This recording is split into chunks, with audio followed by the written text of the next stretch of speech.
नमस्कार बच्चों। व्यवसाय अध्ययन के आज के इस वीडियो में हम शुरुआत करेंगे मानव संसाधन नियोजन का महत्व से। Importance of human resource management. देखिए, कोई भी संस्थान हो, कोई भी संस्था हो, उसके कुछ लक्ष्य होते हैं, संगठनात्मक उद्देश्य होते हैं और योजनाएं होती हैं।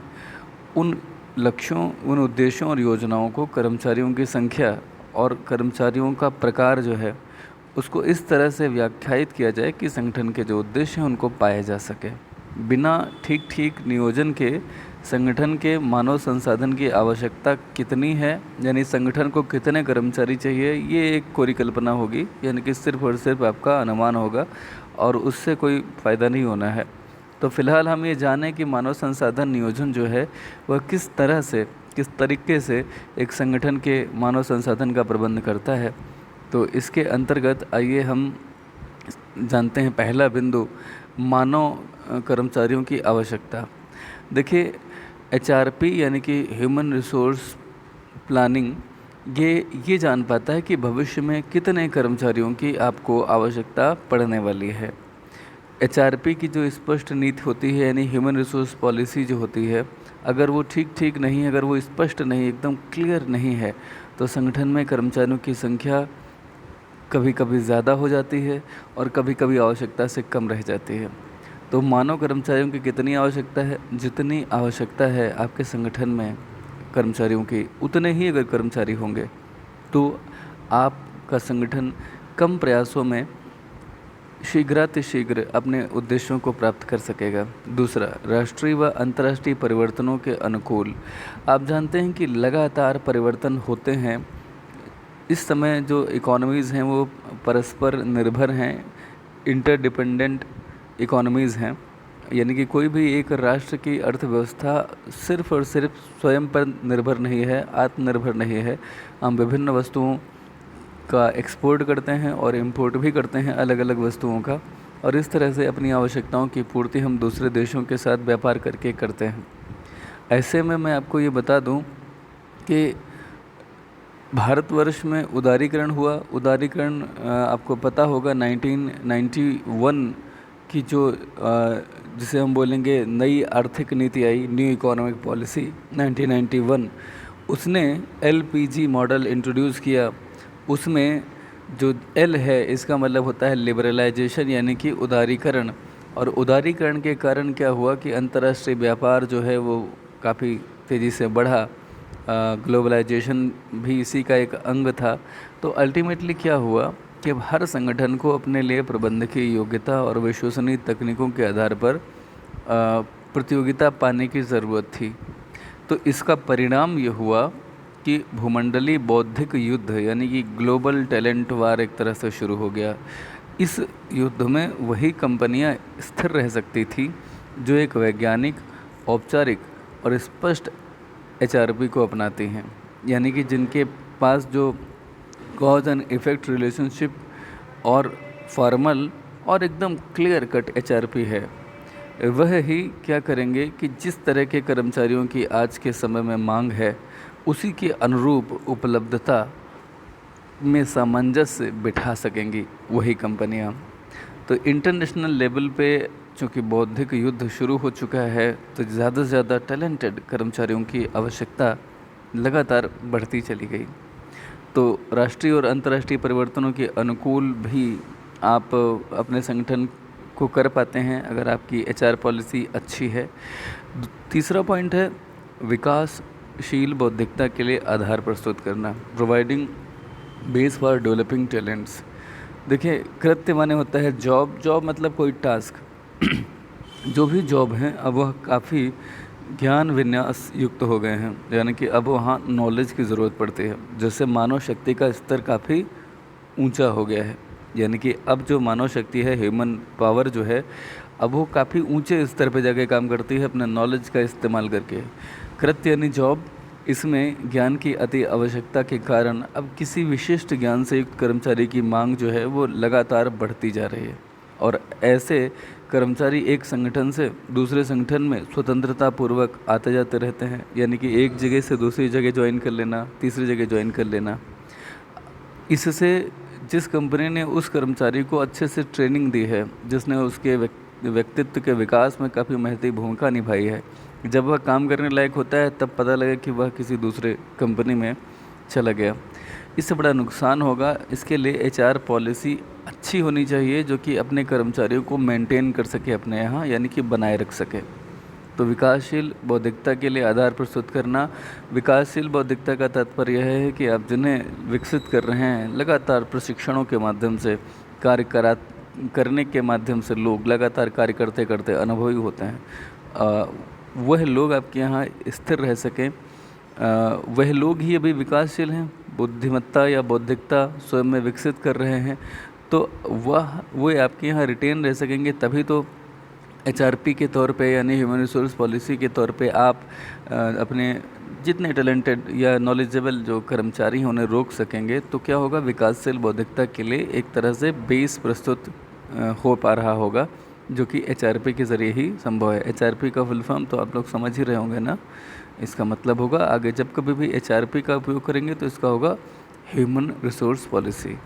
पॉइंट नंबर 4 है महत्व को दर्शाता हुआ कि एचआरएम यानी कि ह्यूमन रिसोर्स मैनेजमेंट, इसमें शीर्ष प्रबंध को प्रेरित करना, यानी कि forcing top management to involve in HRM. उचित और नियमित एचआरपी एक संगठन के शीर्ष प्रबंध को एचआरएम क्रियाओं को लागू कराने के लिए बलपूर्वक प्रेरित करता है। देखिए समझिएगा, प्रबंधन के 3 स्तर हैं। एक तो टॉप लेवल यानी कि उच्च स्तर, दूसरा मध्य स्तर, और तीसरा क्या है, इसे हम सुपरवाइजरी या पर्यवेक्षक स्तर बोलते हैं। पर्यवेक्षक स्तर, सुपरवाइजरी लेवल या लोअर लेवल भी कहा जा सकता है। तो जो उच्च लेवल के प्रबंधक हैं उनको एचआरएम क्रियाओं को लागू करने के लिए उनको फोर्स किया जाता है, और यदि शीर्ष प्रबंध जो है उसका सक्रिय सहयोग मिल जाए, एक्टिव कोऑपरेशन मिल जाए, तो फिर तो एचआर के द्वारा संगठनात्मक उद्देश्यों और लक्ष्यों को आसानी से प्राप्त किया जा सकता है। तो ये अभी तक जाना आपने कि जो मानव संसाधन नियोजन है उसका क्या महत्व है, क्योंकि उसी से आपको पता चलता है कि कर्मचारियों की कितनी संख्या और किस क्वालिटी की, किस गुणवत्ता की या किस कुशलता के कर्मचारी चाहिए, यानी कि कर्मचारियों की संख्या और उन कर्मचारियों के प्रकार की कितनी आवश्यकता है। दूसरा, राष्ट्रीय और अंतर्राष्ट्रीय स्तर पर जो बौद्धिक टैलेंट, ग्लोबल टैलेंट वार शुरू हुआ है, बौद्धिक भूमंडलीय बौद्धिक युद्ध शुरू हुआ है, उसके अनुरूप आपको अगर अच्छे कर्मचारी चाहिए तो आपको एक वैज्ञानिक, औपचारिक और स्पष्ट एचआरपी चाहिए होगी। विकासशील बौद्धिकता के लिए आधार प्रस्तुत करना, ये जो अच्छे कर्मचारी हैं जिन्हें आप विभिन्न ट्रेनिंग प्रोग्राम्स के जरिए डेवलप करते हैं, ये आपके यहाँ बने रह सकें, इसमें भी एचआरपी का बड़ा महत्व है। और चौथा पॉइंट था एचआरएम में शीर्ष प्रबंध को प्रेरित करना, यानी कि एचआरपी के माध्यम से ही ह्यूमन रिसोर्स मैनेजमेंट के अंतर्गत आप टॉप लेवल के मैनेजर्स को एचआरएम क्रियाओं को लागू कराने के लिए फोर्स कर पाते हैं। ऐसा कर पाना ही संगठनात्मक उद्देश्यों और लक्ष्यों को आसानी से प्राप्त कर लेने का आधार बनता है। तो यहाँ तक आपने महत्व जान लिया एचआरपी का। आगे हम जानेंगे मानव संसाधन प्रणाली क्या होती है। देखिए, ह्यूमन रिसोर्स सिस्टम, मानव संसाधन प्रणालियाँ जो हैं संगठन में कर्मचारियों के स्वास्थ्य, उनकी सुरक्षा का तात्पर्य ये नहीं कि चोरी डकैती से, जब वो काम कर रहे हैं तो वर्क प्लेस पर कोई दुर्घटना ना हो, उससे सुरक्षा। स्वास्थ्य से तात्पर्य है माहौल ऐसा हो, बहुत ज़्यादा गर्मी ना हो, बहुत ज़्यादा ठंडी ना हो, बहुत ज़्यादा डस्ट ना हो, पोल्यूशन ना हो, ये स्वास्थ्य से संबंधित है। सुरक्षा, दुर्घटनाओं से। कल्याण यानी कि जो सोशल वेलफेयर स्कीम्स, कर्मचारियों के कल्याण के लिए जो स्कीम चलती हैं, जैसे ईपीएफ वगैरह है, ठीक है, या कुछ एडिशनल फैसिलिटीज़ वगैरह। तो भर्ती यानी ऐसा सब करने के लिए, स्वास्थ्य, सुरक्षा और कल्याण के लिए, कर्मचारियों का स्वास्थ्य अच्छा रहे, उनकी सुरक्षा भी बनी रहे और उनका कल्याण हो, इसके लिए भर्ती करना, फिर मूल्यांकन करना, वेतन वगैरह देना। मूल्यांकन मतलब वो जो काम कर रहे हैं, काम करने के दौरान किसने अच्छा किया, किसने कम अच्छा किया, किसने सबसे अच्छा किया, उनका वेतन क्या होगा, ठीक है ना। और देखभाल का मतलब यहाँ पर सुपरविजन से है। ये सब मानव संसाधन प्रणालियों के अंतर्गत आएंगे। ये मुख्य कार्यक्रम हैं। तो आइए हम जानते हैं कि कौन कौन से कार्य संपन्न करने पड़ते हैं पूरे मानव संसाधन प्रणाली के अंतर्गत। सबसे पहले तो हमें भर्ती करनी होती है उन कर्मचारियों की जिनकी हमें आवश्यकता है।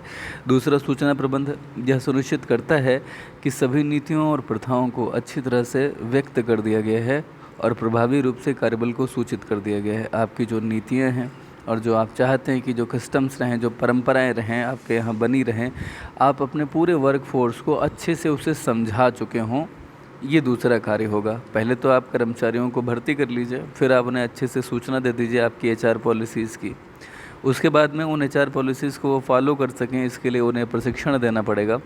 ठीक है, प्रशिक्षण आवश्यकताओं की पहचान पहले करनी पड़ती है कि किस चीज़ का प्रशिक्षण देना है, फिर प्रशिक्षण की रणनीति तैयार की जाएगी और उसके बाद में एक उपयुक्त प्रशिक्षण प्रणाली, बहुत सारी प्रणालियां हैं किसी को प्रशिक्षण देने की, अलग अलग प्रकार की कुशलताओं के लिए अलग अलग तरह के प्रशिक्षण हैं और कभी कभी एक प्रकार की कुशलता के लिए भी अलग अलग तरह के प्रशिक्षण हैं। उनमें से कौन सा आप चुनेंगे, ये है प्रशिक्षण प्रबंधन। फिर है प्रदर्शन प्रबंध, यानी कि जो परिभाषित यानी वेल डिफाइंड स्टैंडर्ड हैं उनके खिलाफ व्यवस्थित रूप से प्रदर्शन की एक तकनीक है, यानी कि परिभाषित मानदंडों के खिलाफ व्यवस्थित रूप से प्रदर्शन की एक तकनीक है। अब यहाँ खिलाफ लिख दिया गया है लेकिन खिलाफ नहीं, इसका मतलब ये है कि आपने कुछ वेल डिफाइंड मानदंड दे दिए हैं और उन्हीं के अनुरूप, खिलाफ का मतलब होता है कि वो जो बना दिए गए हैं अब उनके साथ तुलना की जा रही है कि आपका प्रदर्शन कैसा हो रहा है। तो ये खिलाफ नहीं है, उसी के अनुरूप आपको ये देखना है कि जो भी मानदंड आपने तय कर दिए हैं कर्मचारी वैसा ही परफॉर्म कर रहे हों। इसको प्रदर्शन प्रबंध बोलते हैं। इसमें जो भी कर्मचारी काम कर रहे होते हैं उनकी प्रोग्रेस की हम समीक्षा करते हैं और उन्नति की क्षमता का आकलन भी करते हैं कि प्रोग्रेस कितनी हुई, ये भी हम देखते हैं। प्रदर्शन मूल्यांकन यानी कि परफॉर्मेंस इवैल्यूएशन, संभावित मूल्यांकन और प्रदर्शन कोचिंग या परामर्श जैसे 3 मुख्य मूल्यांकन प्रणालियां हैं। प्रदर्शन मूल्यांकन यानी जो परफॉर्म कर रहे होते हैं उसे, संभावित मूल्यांकन का तात्पर्य यह होता है कि वो जो परफॉर्म करने वाले हैं उनको कैसे मूल्यांकन होगा, और प्रदर्शन कोचिंग का तात्पर्य यह होता है कि आप उन कर्मचारियों को कार्य करके दिखाते हैं। ठीक है, या कभी कभी कार्य करके नहीं बताते तो आप उन्हें कार्य करने से पहले कि इससे पहले कि वह कार्य प्रारंभ करें आप उन्हें एडवाइस देते हैं कि this is to be done and this is not to be done and this way it is to be done, these are do's and these are don'ts। ये सब परामर्श के अंतर्गत आता है। ये 3 तरह की मूल्यांकन प्रणालियां हैं प्रदर्शन प्रबंध के अंतर्गत। उसके बाद में आता है इनाम प्रबंधन। अब इनाम का मतलब होता है इंसेंटिव्स। ये इनाम प्रबंधन ये तय करता है कि लोगों का जो भी कंट्रीब्यूशन है उसके अनुरूप उन्हें हम पुरस्कृत करें, टाइम टू टाइम उन्हें इंसेंटिव्स वगैरह प्रोवाइड कराएं। इसमें एक और बात आती है करियर प्रबंधन। करियर प्रबंधन जान लीजिए। करियर प्रबंधन से तात्पर्य है कि संगठन में उन्नति के लिए अलग अलग कर्मचारियों के लिए विशेष करियर पथों को संचालित करने की प्रणाली है। यानी कि इसका तात्पर्य यह है कि एक व्यक्ति ने अगर मान लेते हैं कहीं पे किसी एक पद पर ज्वाइनिंग ली तो उसके बाद में जब ये यहाँ बहुत अच्छा परफॉर्म करेगा, एक निश्चित मानदंड तय कर दिया जाता है परफॉर्मेंस का, उसके बाद प्रदर्शन मानक जिसे कहेंगे, उसके बाद में जब ये इसे पूरा कर चुका होगा तो इसे एक और बड़े पद पर भेजा जाएगा। ठीक है, जब इसे पूरा कर चुका होगा तो इसे एक और बड़े पद पर भेजा जाएगा। ठीक है, ये जो सिस्टम है इसी को करियर प्रबंधन बोला जाएगा। 7वां पॉइंट स्वास्थ्य और सुरक्षा प्रबंध। ये हम पहले ही अभी पढ़ चुके हैं। माहौल ऐसा हो कि पोल्यूशन वगैरह बहुत ज़्यादा ना हो, बहुत हीट ना हो, बहुत सर्दी ना हो, और सुरक्षित करण प्रणाली का मतलब है कि एक्सीडेंट्स की संभावनाओं को कम से कम कर लिया जाए। अनुशासन प्रबंधन आता है कि कोई भी देखिए संगठन हो, अगर वहाँ के कर्मचारी जो हैं वह स्वच्छंद हैं तो फिर आप मान के चलिए कि वहाँ पे उद्देश्य पूरे नहीं होने वाले हैं। अनुशासन होना बहुत ज़रूरी है। यह सकारात्मक कर्मचारी व्यवहार को बढ़ावा देने के लिए अनुशासन का संचालन करने की एक प्रणाली है जो संगठनात्मक उद्देश्यों को बढ़ावा देगा। ठीक है, यानी कि अगर कर्मचारी अनुशासित नहीं है, अनुशासन की ज़रूरत क्यों पड़ती है? जो नियम तय किए जाते हैं उनको फॉलो करने में अनुशासन की महती भूमिका होती है। तो यदि अनुशासन प्रबंधन सही से नहीं हो पाया तो भी संगठनात्मक उद्देश्यों को पूरा नहीं किया जा सकेगा। संस्कृति प्रबंधन से तात्पर्य है कि कोई भी संगठन होता है उसके कुछ अपने मूल्य यानी वैल्यूज़ होते हैं, दृष्टिकोण यानी कि किसी भी काम को करने का उसका अपना नज़रिया होता है, और अनुष्ठान का तात्पर्य है कि जो भी काम करना है, जो भी प्रोग्राम है, अनुष्ठान का तात्पर्य कोई प्रोग्राम है, और प्रतिबंध का मतलब होता है अगर कोई रिस्ट्रिक्शंस है कि ये नहीं करना है, तो इन सब को सोचने और इनसे संबंधित व्यवहार करने की प्रणाली ही संस्कृत प्रबंधन आती है। अब हम जानेंगे मानव संसाधन प्रबंध की क्या विशेषताएं हैं। कल हमने किस चीज़ की विशेषताएं जानी थी? कल जो हमने पढ़ा था विशेषताओं में अभी नियुक्तिकरण की विशेषताएं पढ़ ली थी, मानव संसाधन प्रबंधन को हमने पढ़ा, उसके बाद में मानव संसाधन नियोजन का अर्थ और महत्व जाना, और अब हम मानव संसाधन प्रणाली को पढ़ने के बाद मानव संसाधन प्रबंध की विशेषताएं पढ़ने जा रहे हैं। ध्यान से समझिएगा। मानव संसाधन प्रबंधन की जो महत्वपूर्ण विशेषताएं हैं उसमें से सबसे पहली है लोगों को ट्रैक पर रखें और उनकी क्षमता को पूरी तरह से विकसित करें। ये लक्ष्य है मानव संसाधन प्रबंध की विशेषताओं को प्रदर्शित करता हुआ। देखिए, कॉर्पोरेट लक्ष्यों को साकार करने के लिए एचआर मैनेजर पेट में आग पैदा करने और लोगों को ट्रैक पर लाने के लिए हर संभव प्रयास करता है। पेट में आग पैदा करना मतलब लोगों को, कर्मचारियों को ये बताना कि you badly need this, you need it, you need this work to do right now. इसे बोलते हैं पेट में आग पैदा करना। और ट्रैक पर लाना मतलब जो आप उनसे करवाना चाहते हैं जिस तरह से, वो उसी तरह से कार्य कर सकें। विकास के अवसर सभी के लिए खुले हैं। विकास की पहल उत्साह और ईमानदारी के साथ की जाती है। उत्साह 2 बार हो गया है, हटा दीजिए एक। विकास यानी डेवलपमेंट अगर आपको चाहिए तो आपको पहल यानी कि इनिशिएशन लेना होगा। इसमें मोटिवेशन और ईमानदारी दोनों चीज़ों की ज़रूरत पड़ेगी। लोगों की क्षमता को पूरी तरह से विकसित करने के लिए जो मानव संसाधन प्रबंधन है, ये एक काफ़ी कारगर यानी ठोस प्रयास है। और मानव संसाधन प्रबंधक लोगों को, संगठन को अपना सर्वश्रेष्ठ देने के लिए मोटिवेट करता है। जो डेडिकेटेड एफर्ट्स होते हैं उनका उद्देश्य क्या है? प्रतिभाओं को आकर्षित करना, यानी कि जो लोग हैं, कर्मचारी हैं, उनको संस्था में काम करने के लिए आकर्षित करना। फिर उनका पोषण करना, यानी कि उन्हें पोषण करने में विकास करना आता है। आप बच्चों का पालन पोषण करते हैं तो उनका विकास कर रहे होते हैं। ऐसे ही कर्मचारियों का पोषण करना मतलब उन्हें ट्रेनिंग वगैरह प्रोवाइड कराना, और फिर उन्हें मेंटेन रखना, यानी कि संस्था में बनाए रखना। ठीक है। तो समर्पित प्रयास यानी कि मानव संसाधन प्रबंध के अंतर्गत जो भी प्रयास किए जाते हैं उनका प्रमुख उद्देश्य क्या है कि कर्मचारियों को अपने यहाँ बुलाना कि वो आपके यहाँ काम करना चाहें, फिर उनको प्रशिक्षण वगैरह देना यानी पोषण करना, उनका विकास करना और उन्हें बनाए रखना। आपकी संस्था में ही वो काम करते रहें, ये सुनिश्चित करना।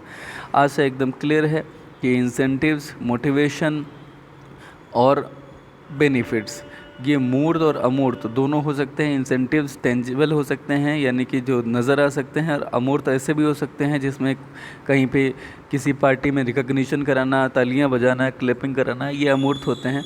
सर्वोत्तम पेशकश करके उत्कृष्ट, सर्वोत्तम पेशकश का मतलब है कि किसी कर्मचारी को वह दिया जाए जो अधिकतम उसे दिया जा सकता है उसकी योग्यता, उसकी काबिलियत के आधार पर। और ऐसा करके उत्कृष्ट परिणाम देने के लिए आप सर्वश्रेष्ठ लोगों को पा सकते हैं, यानी कि अपने संस्था में प्राप्त कर सकते हैं। अगर आप ये सारी सुविधाएं दे रहे होते हैं तो अच्छे जो कर्मचारी हैं, बेस्ट जो कर्मचारी हैं, बेस्ट एम्प्लॉइज़ आपके यहाँ आ सकेंगे, आपका संगठन प्राप्त कर पाएगा उन्हें। तो ये हमेशा मौद्रिक प्रोत्साहन या पुरस्कार के माध्यम से नहीं होता है, यानी कि लोगों का जो मोटिवेशन लेवल है और वो अपने आप को पूरी तरह से समर्पित कर दें, अपने पूरे के पूरे एफर्ट्स को संस्था के लिए लगा दें, ये केवल मॉनिटरी इंसेंटिव्स से नहीं होगा। इसके अन्य भी कई माध्यम हो सकते हैं।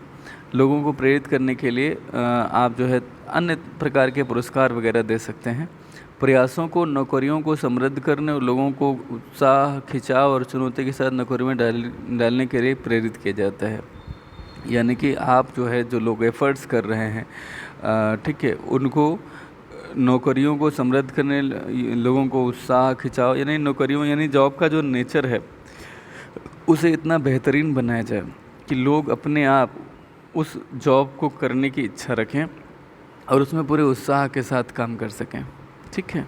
पूरे संगठन में सक्षम और प्रेरित कर्मचारियों और सेवाओं को महत्व दिया जा रहा है होता है। हर संगठन में ज़रूरत ही पड़ती है कि सक्षम और जो है इंस्पायर्ड यानी कि मोटिवेटेड कर्मचारी जो है वह मिलें। पिगर्स और मायर्स एचआरएम द्वारा इंगित करते हैं कि मूल रूप से कर्मचारियों की क्षमता विकसित करने की यह एक विधि है ताकि वे अपने कार्य से अधिकतम संतुष्टि प्राप्त कर सकें और संगठन को अपना बेस्ट एफर्ट्स दे सकें।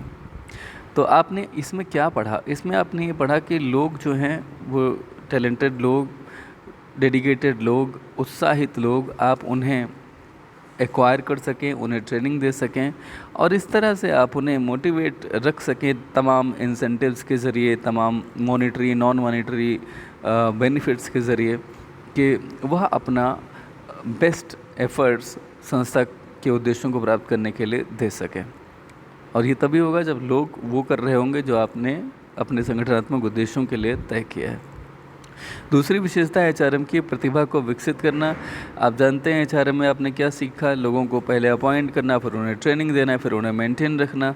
तो आप क्या कर रहे हैं? लोगों को विभिन्न ट्रेनिंग प्रोग्राम्स के ज़रिए कुछ ना कुछ सिखाते हैं। तो विभिन्न कार्यक्रमों, नीतियों और गतिविधियों के ज़रिए आप कर्मचारियों को, प्रतिभाओं को विकसित करने, एचआरएम के अंतर्गत विकसित करने में काफ़ी महत्वपूर्ण भूमिका निभाते हैं। तीसरा पॉइंट है इसका विशेषता का, कॉर्पोरेट लक्ष्यों और मिशन के साथ तालमेल बनाना, to synchronise targets with corporate mission.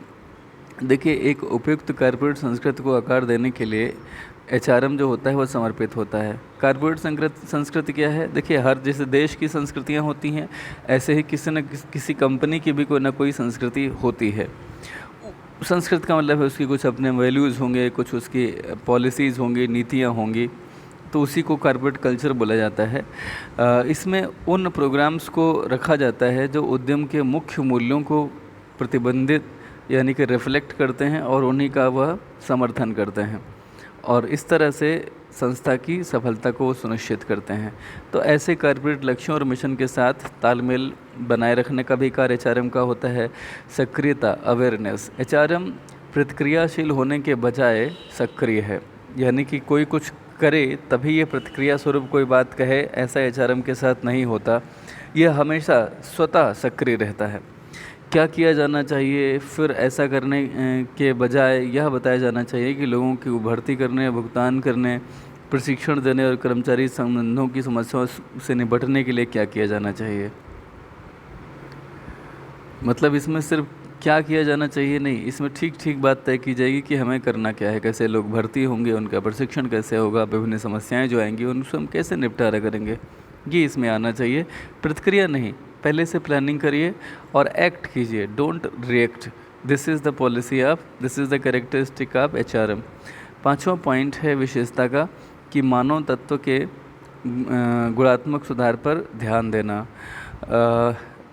इसके सार में मानव संसाधन और मानव संसाधन का गुणात्मक सुधार है, यानी कि ह्यूमन रिसोर्स मैनेजमेंट। चूँकि नाम ही ह्यूमन रिसोर्स से रिलेटेड है, तो एक तो ये फोकस है मानव संसाधन पर और दूसरा मानव संसाधन में क्वालिटेटिव इम्प्रूवमेंट्स आएँ, ये इसका प्रमुख लक्ष्य है या प्रमुख इसका सब्सटेंस है।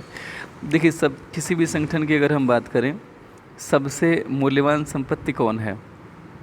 सबसे मूल्यवान संपत्ति एचआरएम है, यानी कि एचआर है, यानी कि मानव संसाधन है। सभी उत्पादों, सभी सेवाओं के स्रोत, संसाधन और अंतिम उपयोगकर्ता एचआरएम। कोई संदेह ही नहीं है कि पुरानी प्रक्रिया और दृष्टिकोण का ही एक परिणाम है, यानी कि जो आप लगातार करते रहे हैं, जो आपकी अप्रोच रहती है, एटीट्यूड रहता है विभिन्न चीज़ों को देखने का, समझने का, एचआरएम वही है और कुछ नहीं है। तो एचआरएम में क्या होगा? इसके जो मूल विषय हैं, कर्मचारियों का प्रबंधन है और व्यवहार विज्ञान है। ये सब तो है ही, इससे भी बहुत कुछ है। यानी कि आप ये समझिए कि एचआरएम के अंतर्गत आप क्या क्या लेते हैं।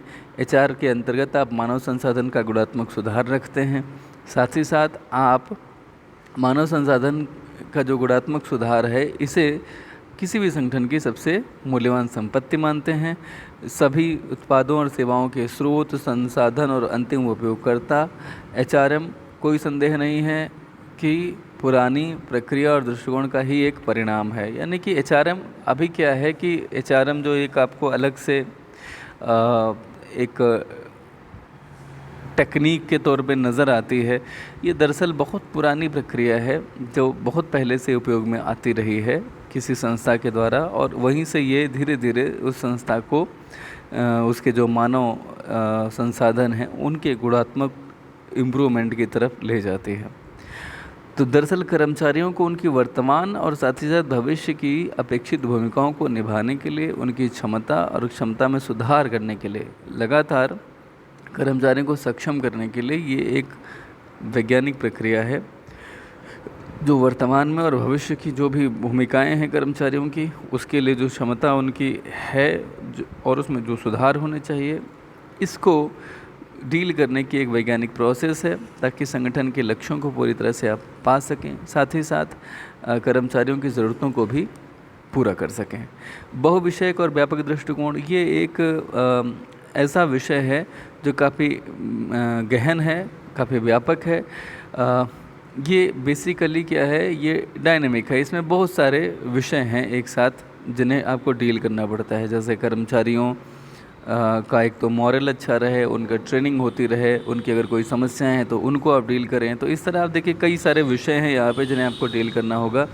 सबसे महत्वपूर्ण बात है HRM जो है वो एम्प्लॉई ओरिएंटेड है, यानी कि एम्प्लॉइज़ का ही जो है एक तो उनकी रिक्रूटमेंट हो जाए, उनका ट्रेनिंग हो जाए, डेवलपमेंट हो जाए और उनका मेंटेनेंस रहे, उनकी समस्याएं, उनकी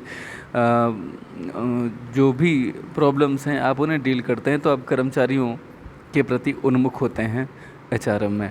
8वां पॉइंट है अपने दृष्टिकोण में रणनीतिक। HRM जो है वो स्ट्रेटेजिक होता है अपने दृष्टिकोण में, in its theory it is strategic. पारंपरिक कर्मचारियों का प्रबंधन गैर रणनीतिक होता है जो कि व्यवसाय से अलग है, प्रतिक्रियाशील, अल्पकालिक और ज़्यादातर संघबद्ध है, यानी कि संघ यानी संगठनबद्ध है, और निम्न स्तर के कर्मचारियों से निपटने के रूप में अपनी भूमिका की सीमित परिभाषा से विवश है, यानी कि बंधा हुआ है।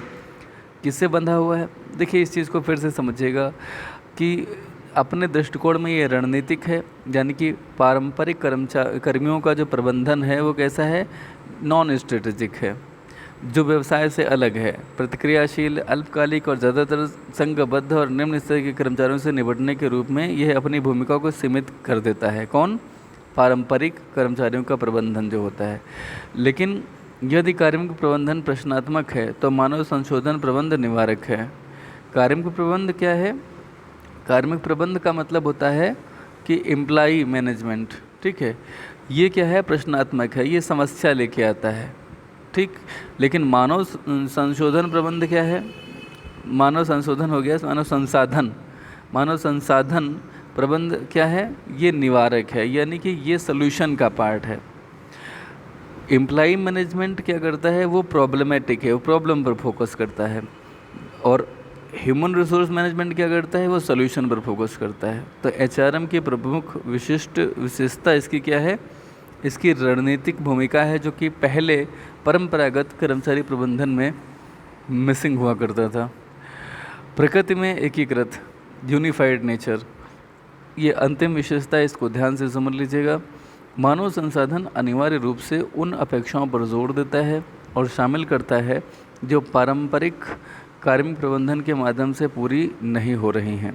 यह एक सार्थक तरीके से विभिन्न उप प्रणालियों जैसे कि प्रदर्शन मूल्यांकन, क्षमता मूल्यांकन, विकास, कैरियर नियोजन, प्रशिक्षण विकास, संगठन विकास, अनुसंधान प्रणाली विकास, पुरस्कार, कर्मचारी कल्याण, कार्य जीवन की गुणवत्ता, औद्योगिक संबंध, मानव संसाधन जानकारी आदि को एकीकृत करता है।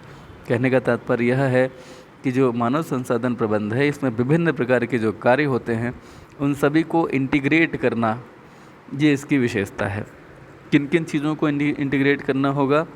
विभिन्न प्रकार के सिस्टम्स को और उनके सब सिस्टम्स को, जैसे कि प्रबंध, प्रदर्शन मूल्यांकन, इनकी परफॉर्मेंस इवेल्युएशन, क्षमता मूल्यांकन, कैपेबिलिटी इवेल्युएशन, विकास, करियर नियोजन, प्रशिक्षण विकास, संगठन, ये सारी चीज़ों को आपस में इंटीग्रेट करता है। तो ये तो रही आज की विशेषताएं। कल की वीडियो में हम लोग पढ़ेंगे मानव संसाधन प्रबंधन के कार्य। आज के लिए इतना ही। ऐसे ही वीडियोस देखते रहें और सीखते रहें। नमस्कार।